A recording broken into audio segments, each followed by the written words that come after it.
स्वामी की तस्वीर दिखाई दी? नहीं, ठीक है। वो पहले व्यक्ति थे जिन्होंने मुझे योग की मूल बातें सिखाई थी। तो जब हम बच्चे थे, हर गर्मियों में हम अपने दादाजी के घर जाते थे। वो एक बड़ा घर था और सारे के सारे बच्चे गर्मियों में वहाँ पहुँच जाते थे। हम लगभग 35 से अधिक बच्चे होते थे, सभी भाई बहन, चचेरे भाई बहनें, एक बहुत बड़ा ग्रुप था। तो वहाँ घर के पिछवाड़े में एक कुआं है, पीने के पानी का कुआं, जिसकी गोलाई सिर्फ 8 फीट है और गहराई 150 फीट है। गर्मियों में पानी आमतौर पर ज़मीन के लेवल से करीब 60-70 फीट नीचे होता है। सारे लड़के एक खेल खेला करते थे। हम कुएं में कूदते थे और हम ऊपर चढ़ते थे। कोई सीढ़ी या वैसा कुछ भी नहीं था। आपको चट्टान को पकड़कर ऊपर चढ़ना होता था। ऊपर पहुंचते पहुंचते दबाव के कारण नाखूनों से खून बहने लगता था। हम चट्टानों को पकड़कर ऊपर चढ़ते थे। ये कठिन था। और नीचे जाते वक्त अगर आप ठीक से नहीं गए तो आपका दिमाग दीवार पर चिपका मिलेगा। तो ये हमारे कई खेलों में से एक था और मैं इसमें अच्छा था। एक दिन जब हम ये कर रहे थे, एक आदमी आता है जो 70 साल से ज्यादा का है। वो बस आया और सीधे कूद गया। हमने सोचा ठीक है, बुड्ढा मर गया। पर मैं देखकर हैरान था कि वो मुझसे भी तेज बाहर आया। मुझे पसंद नहीं आया, तो मैंने उनसे पूछा कैसे। उन्होंने कहा तुम आओ और योग सीखो। ऐसे में योग सीखने लगा।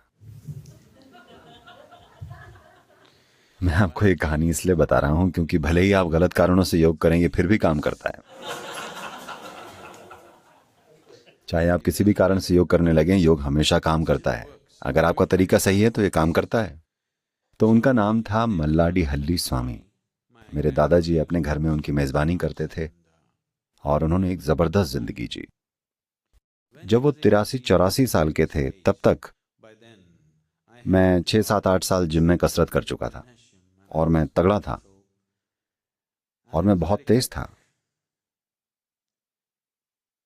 और भी लड़के थे जो मुझसे कहीं ज्यादा ताकतवर थे, पर अगर हम उनके साथ कुश्ती के रिंग में जाते तो हमेशा हम 3 उनके खिलाफ जाते थे। 3 जवान लड़के जो बहुत मजबूत और बहुत तेज होते थे। और जब ऐसा होता, हम कभी 1 मिनट से ज्यादा नहीं टिक पाते थे। हम तीनों को वो नीचे दबा देते थे। एक 84 साल के व्यक्ति, समझे, वो इतने असाधारण रूप से मजबूत थे। हफ्ते में 6 दिन वो यात्रा करते थे। हफ्ते में एक दिन वो आश्रम में बैठते। उस दिन वो आयुर्वेदिक डॉक्टर होते थे। वो कुछ एक नाड़ी वैद्यों में से एक थे। वो लोगों की नब्ज पढ़कर रोग बता देते थे। वो न केवल आपके आज के रोग के बारे में बताते, बल्कि आपकी नब्ज महसूस करके वो आपको अगले 10-15 सालों में होने वाली बीमारियों के बारे में और उनसे बचने के लिए आप अभी जो उपाय कर सकते हैं वो भी बता देते थे। मैं उस समय की बात कर रहा हूं, लगभग 30 साल या उससे भी ज्यादा पुरानी। हर सोमवार की सुबह वो डॉक्टर की तरह बैठते। कम से कम 600-700 मरीज होते थे। ये सिलसिला सुबह करीब 4 बजे शुरू होता और शाम को 6-7-8 बजे तक चलता था। अगर वो सुबह बैठते तो शाम तक न तो भोजन के लिए, न पानी के लिए, न बाथरूम जाने के लिए उठते थे। एक बार जब वो बैठ गए तो बात खत्म। जो वॉलंटियर्स उनकी मदद के लिए आते थे वो शिफ्ट्स में आते जाते, पर वो खुद कभी नहीं उठते थे। और आने वाले हर मरीज के लिए उनके पास एक चुटकुला होता था। ये डॉक्टर मरीज वाली चीज नहीं थी, ये एक त्योहार की तरह चलता था और लोग भूल जाते थे कि उन्हें कोई बीमारी भी है। ऐसे हालात होते थे। वो एक बहुत ही अलग तरह के इंसान थे। ये समझने के लिए कि वो कितने शक्तिशाली तरीके से जिए, उस वक्त वो करीब 82 या 83 साल की उम्र के रहे होंगे। ये घटना हुई।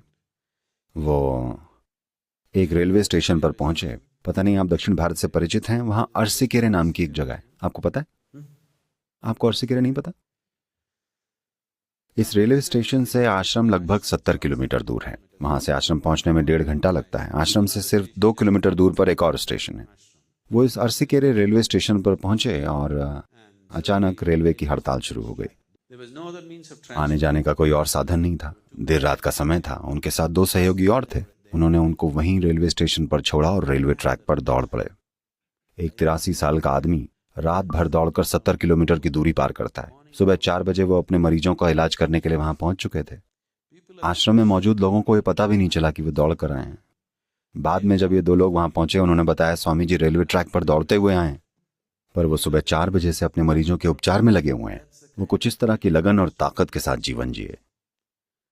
लोग इस तरह भी जी सकते हैं, मगर इसके लिए बहुत कठिन साधना चाहिए। आपको पता है सूर्य नमस्कार क्या होता है? आप में से कोई सूर्य नमस्कार करता है? आप कितने सूर्य नमस्कार करते हैं? हाँ? 10, 12, 8, 12, 12। वो हर रोज 4008 सूर्य नमस्कार करते थे। आप समझ रहे हैं? 4008 हर रोज। जब उन्होंने सुबह 3:15-4 बजे शुरू किया तो करीब 7:30-8 बजे तक साधना चलती रहती थी। मैंने उन्हें ऐसा करते हुए देखा है। ये बिल्कुल आप पूरी तरह अभिभूत हो जाएंगे। अगर आप बस उन्हें देख लें, उन्हें साधना करते देखें, आपकी आंखों में आंसू आ जाएंगे। आपको विश्वास नहीं होगा कि एक